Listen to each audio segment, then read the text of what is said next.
Ariel Helwani fired back at both Bryce Mitchell and the MMA Guru. Last night, we shared a clip from Guru's fishing video with Bryce on our X. If you're not already following us there, be sure to check it out.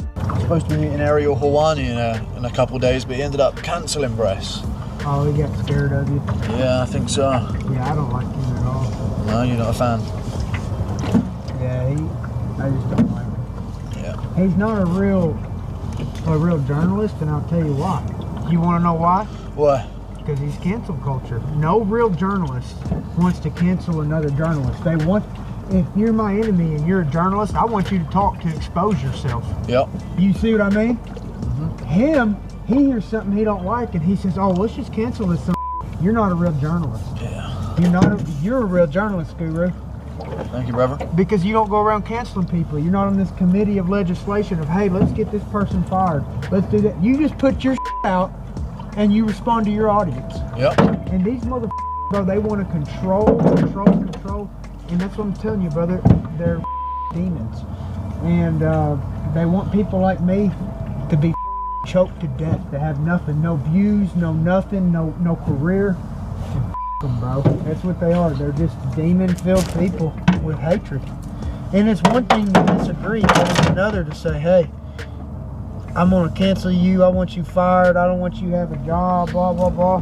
Screw that, dude. Ariel reposted the video. He wrote, "What an absolute dolt. Hey Bryce Mitchell, let me know when I have ever advocated for you or anyone else to be fired or canceled or anything like that. Especially not other media. Good luck finding that. In fact, what I have said time and time again is that I am vehemently against cancel culture. Total nonsense coming out of your mouth again. The last time we spoke, you were raving like a lunatic with your toys on my show. I never cut you off. I didn't edit it out. I know you're mad I haven't asked you back. Sorry, I don't like talking to ignorant dummies. Anyway, let me know. In the meantime, this fake journalist has an Olympic Games to cover in Italy." He followed up saying, "Hey, the MMA Guru. Valiant effort asking all your friends to beg me to come on the show. I respect it. Sorry the dream couldn't be realized just yet. Better luck next time."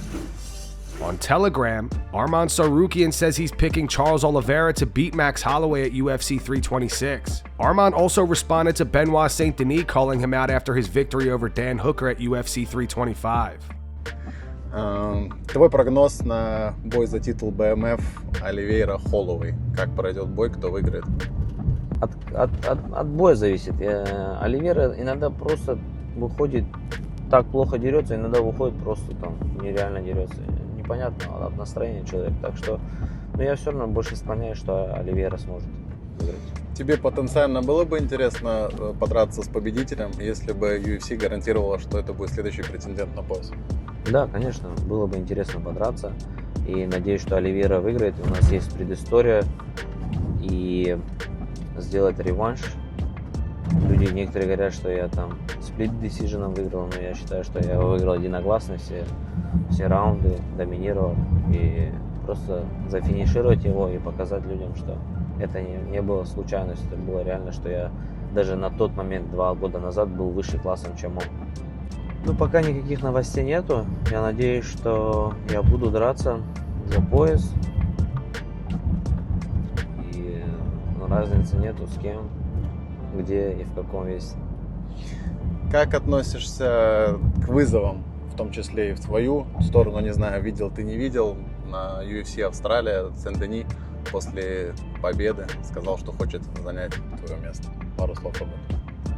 Чтобы Сен-Дени занять мое место, ему сначала надо выиграть меня. А чтобы выиграть меня, это никогда не случится. Khabib Nurmagomedov has responded to Rampage Jackson claiming that he blocked him on all social media. Yesterday, Rampage said Khabib still hasn't unblocked me. Honestly, I would block me too. I say some crazy stuff on social media. Khabib is very religious, and I'm probably not the type of person he should be following or looking at my content, so I'm not mad at him about it. I just thought it was weird because I never said anything about him before he blocked me. Khabib reposted that interview on X. He wrote, "Wow, I never blocked him. Come on, guys." Justin Gaethje says he's glad he lost to Max Holloway the way he did. At UFC 300, Gaethje was knocked out in the final second of the fight. He added that he wouldn't back down from trading shots with Ilia Topuria either, just like he did with Max. And I'm glad I lost like that. That would have been, it's a much better story for my legacy to lose like that. You're than bangers. Than to let one more second go and I just lose a decision.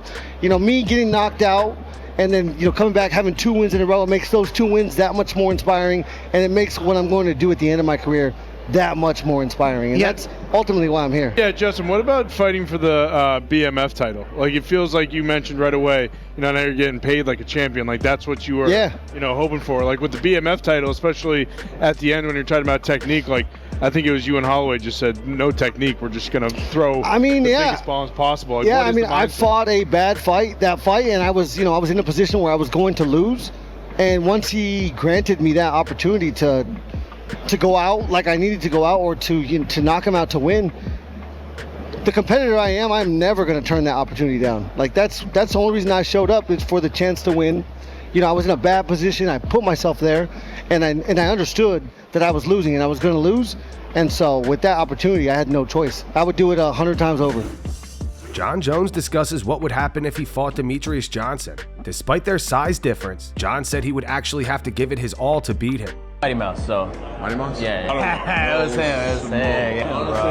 don't want no smoke with that guy. He's unbelievable. Believe it or not, I would have to give my all to beat him right now. I really would, despite our size difference. That kid's always in the gym. He's in shape. He's one of the greatest martial artists on the planet. And he's used to being the smaller guy. Yeah. Fighting small guys can be very difficult. They're very fast, and he's very intelligent. So I think Mighty Mouse would beat 99% of the people in this arena right now. I mean, who would he lose to? Maybe Dwight Howard, actually. No, he would beat Dwight Howard. He would choke out Dwight Howard. He's like 280. It doesn't matter. He doesn't matter. Yeah. Just spot him. Yeah. He climb that motherfucker on You can't call a black man a monkey. Chat, you hear this? I was just saying good things about you, bro. We really have two goats in mixed martial arts right here, bro. What's up, man? How you doing? Oh, what's up, man? Nice to meet you. Nice to meet you, bro.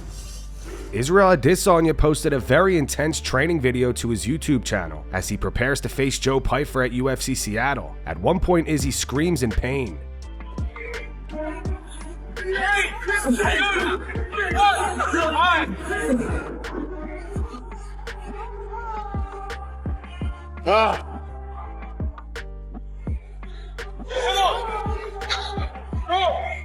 Move away!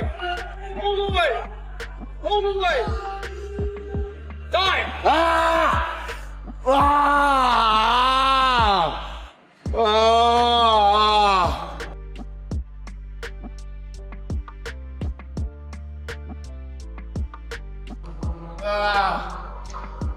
don't know, like, pain is a state of mind. I think Chris Angel taught me that. I almost gave up. Well, you can't say I gave up without saying I gave. I love you. In an interview with Homa Fight, Merab's coach John Wood says Merab tried too hard to get the finish in his title defenses. He says this issue will be fixed in the potential trilogy with Petr Yan. Man's going to win that night.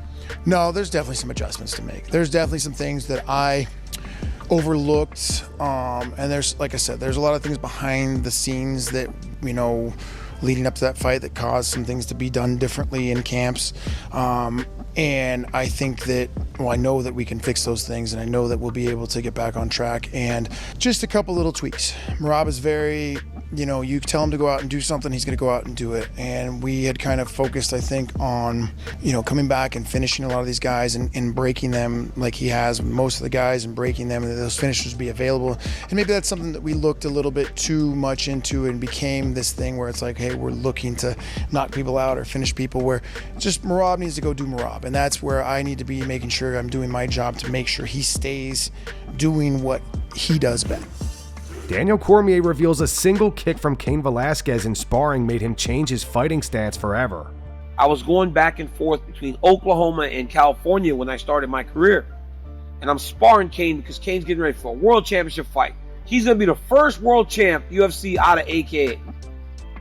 And I started going at him, and we're punching and kicking, and I started like trying to be cute, and I'm fighting southpaw, which, by the way, 2011 was 10 is the last time I've ever in my life stood in a fight with my right leg forward, because he kicked me in the nose, kicked me in the face, and broke my nose. Wow. I screamed, "Oh my God!" And I turned my back, and we were in a ring, He kicked my face. I screamed, "Oh my God!" Put my hands on the ropes and was like, "Wait, stop, please, please." Pain. That was pain. Understanding that in that moment, if he wanted to, he could have finished me. And I was like, okay, let me get more serious about this. I'm moving to California. And so instead of going back and forth anymore, I just moved here. And I lived here full time. And it became an obsession. It became an obsession. I'm a very obsessive person. That's why I stay away from things that could actually get me into trouble. Umar Nurmagomedov's manager Rizvan Magomedov says a fight with Sean O'Malley is likely next, but is not confirmed just yet. Speaking to Sport 24, he said that's what all sides are expressing interest in. We want the fight with Sean O'Malley. As I understand, O'Malley is not against it either and isn't avoiding it. Logically, it makes sense, but there's no confirmation yet, no dates or signed contracts. Still, it's likely moving in that direction. Who do you guys think wins between Umar and Sean? Post your thoughts in the comments. Quick pause before we keep going. If you're watching Full Mount MMA, you're already locked into MMA news. But if you're betting on fights and still guessing, you don't need to. Homa Fight Picks is doing the work most people won't. Hours of tape study, match breakdowns, and line shopping for every single card. The Homa Fight Picks Discord went up over 130 units in 2025 alone, with a 3-year proven track record of profits. This isn't parlays for clicks, it's disciplined betting. They're letting Full Mount viewers check out the Discord for free this weekend. Just use the link in the bio to join the best betting Discord in combat sports for free. If you're already watching MMA every week, you might as well be betting it the smart way. Alright, back to the news.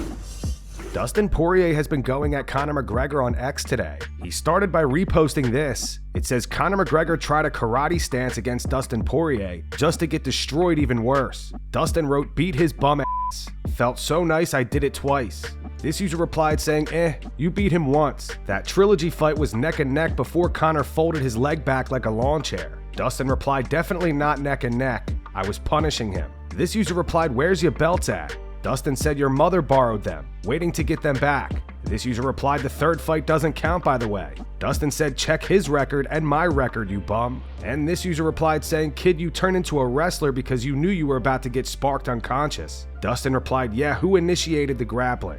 And that's going to wrap it up for the news. Thanks for watching. For daily MMA news and content, subscribe to Full Mount MMA and click the bell icon to be notified when we post videos. Here are the 3 top comments from last video. The first one's in reference to Aaron Toe's statement after getting released from the UFC for attempting the old DC towel trick at weigh-ins for UFC 325. It's from Joshua Taylor. It says, "Made for war, not rules. Dude sounds like a little kid." The second one's from Count Virgil. It says, "Aaron, made for war, not for rules. More like, showed up for work, couldn't do my job." And the final one's in reference to Rampage Jackson discussing how Khabib has him blocked on all social media. It says, "Rampage has the maturity of a 10-year-old. Those were the 3 top comments from last video. If you want to be featured in the next one, all you have to do is comment down below. And if you missed yesterday's news, click the video on screen right now to get caught up.